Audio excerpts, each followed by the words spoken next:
Well, good day YouTube, and welcome to another episode of the Albino Rhino beer review. Today we're looking at a beer that the Mustard said was his go-to beer of the summer. He was actually talking about this, and I'm like, I haven't seen that yet. And then I saw it when I was at Urban Cellars just a few days ago, and I had something like $40 left to my name. I went in to buy $40 worth of singles, and I bought two 4-packs. Because that's what they had that I hadn't had yet, and that interested me. And now I'm spent for beers for the review for probably a few months until I catch back up to where I should be. However, that all being said, is what it is, right? Tonight's beer is from Nokomis Craft Ales in Nokomis, Saskatchewan, which is part of the ownership group. I don't know who owns who. Nokomis is so small that I expect that Pile of Bones bought them, but they're connected with Pile of Bones. If you get a job at Pile of Bones as a brewer, you're expected to brew at both breweries. Same as if you get hired for Nokomis, you're expected to brew at both breweries. Anyway, this is Nokomis Craft Ales Dry Hopped Kettle Sour, and it's 4.5% alcohol by volume. And he was like, oh, it just calls itself Kettle Sour, and it's like, it has like a pink label. Well, I would say that's more like a salmon. I saw a Haskap Sour, and it was more of a fuchsia or pink. I would say that's more salmon, but salmon is in the pink family, so I mean, we're pulling at straws here. But the Mustard was like, this is the beer I drink the most right now. And I'm like, you know what? Let's give her a shot and see what it is the Mustard likes. Because, I mean, I love getting ideas of what I should do now that I'm here. Yeah. So 4.5% alcohol by volume. Now, because I've gotten called out that, you know, I don't like beer anymore, or like doing the reviews because I don't read the cans, there is legitimately like nothing on the can to read. Brewed by Nokomis Craft Ales at 201 First Avenue East in Nokomis.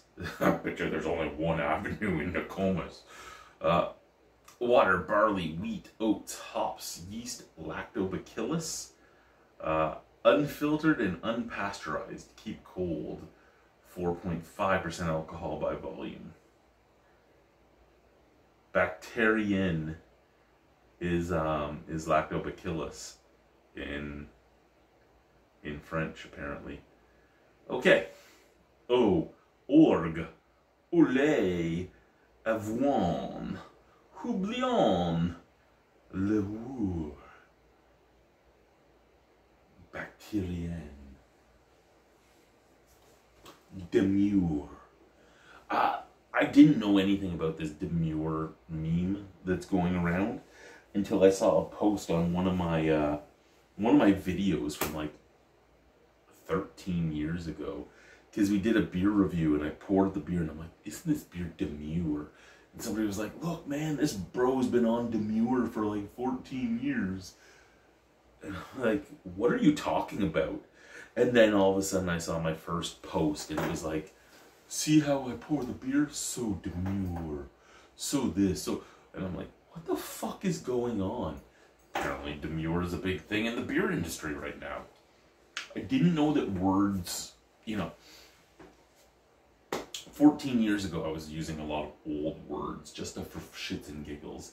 Didn't expect that 14 years later those old words would become like hipster words. But hey, it got me views, whatever. It's just like when we reviewed Michelob Ultra Dragon Fruit Peach, because that was brought up on an episode of Family Guy, and the amount of views that video gets from people that are now watching, well, that have watched Family. Every few days, well, not every few days, every few months I usually get a comment, oh, Family Guy brought me here. I'm like, Wow, because they make a comment about it, and then in subtitles they're like, it's a real thing, trust me. And yeah, we tried it. It was a beer. Anyway, so the mustard said this was the beer he's been drinking for the summer. Let's see what it's like.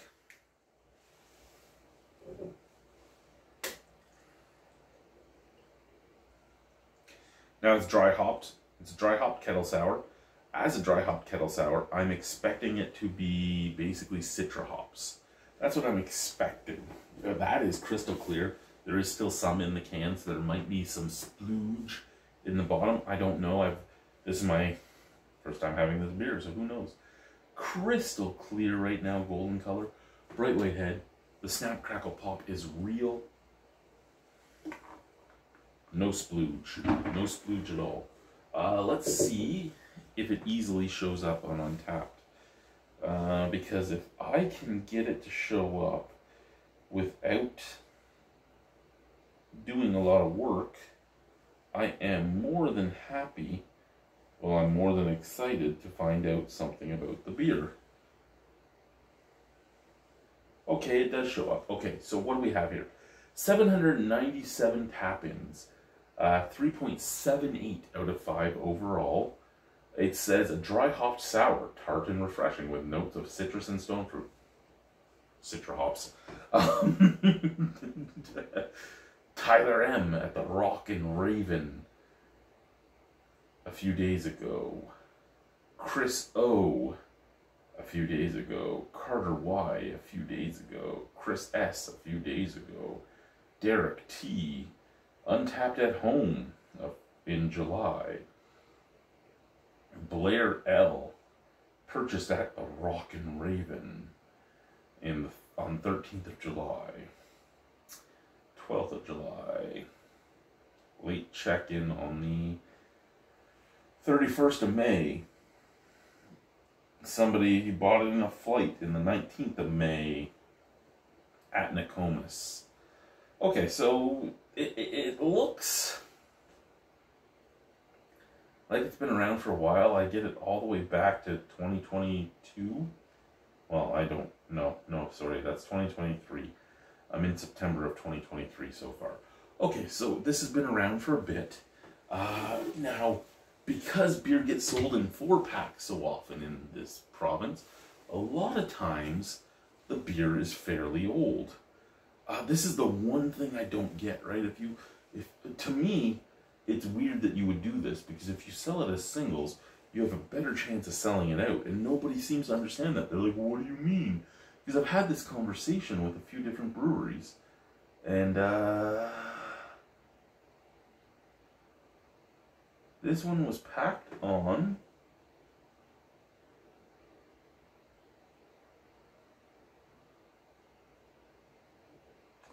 January 24th, it looks like. Maybe July 24th?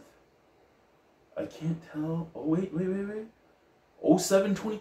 This is probably the freshest beer I've had in Saskatchewan. This is about a little over a month old, because today is August 29th.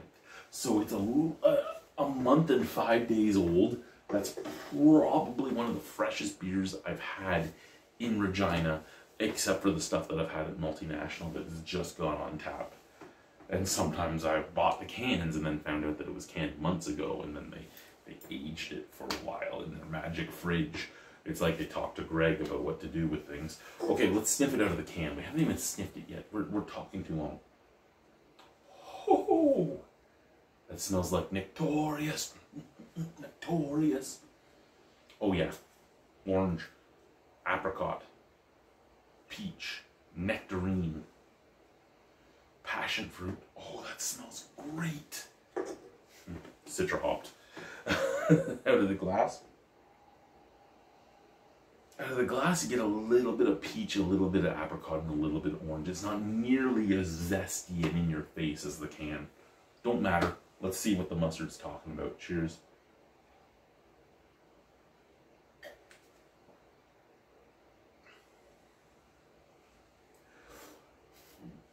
Wow.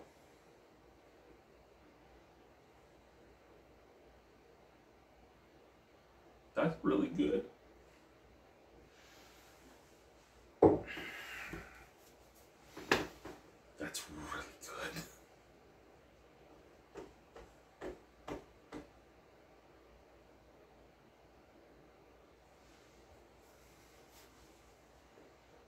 I don't know what to say to that other than it's really good. Like, it really is good. You get the stone fruit, you get apricot, you get peach, you get nectarine, you get orange, you get passion fruit, you get papaya, you get a little bit of tartness.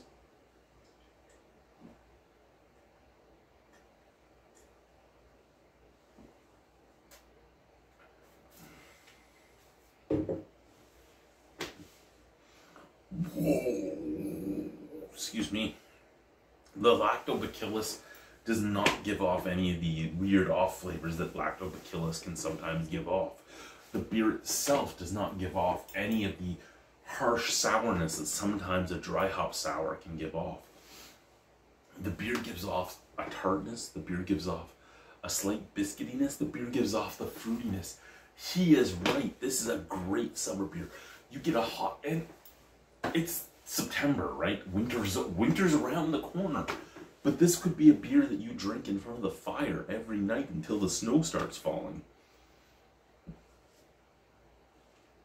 If I had enough wood, I'd be burning wood every night until the snow started falling.